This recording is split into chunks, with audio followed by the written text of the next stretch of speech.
Pagka ganito ngang luto sa manok ang ginawa mo, Mare, ihanda mo na rin ang isang kalderong kanin.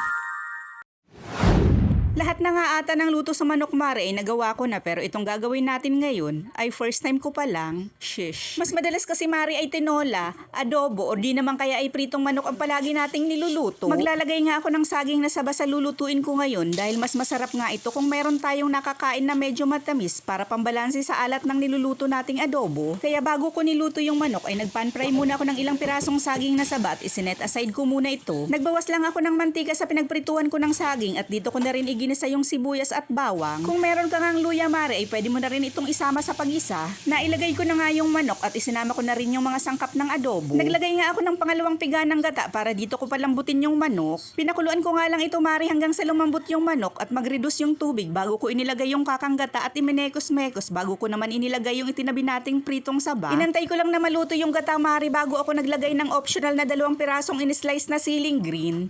Eto kasing sili ang magsisilbing aroma at appetizer sa niluluto natin. Kung umabot ka nga sa part ng bidyong ito, comment nyo naman po kung saang lugar kayo para alam ko kung saan umabot at kung mga taga saan ang nanonood sa atin. Pinatuyo ko nga muna yung gata bago ko ito hinango at naglagay din ako dito ng siling labuyo after ko itong hanguin. Kayo na lang ang bahalang mag-slice ng sili, Mare, kung gusto nyo ng mas maangha. Para sa dagdag na kaartihan, sesame seeds ang inilagay ko.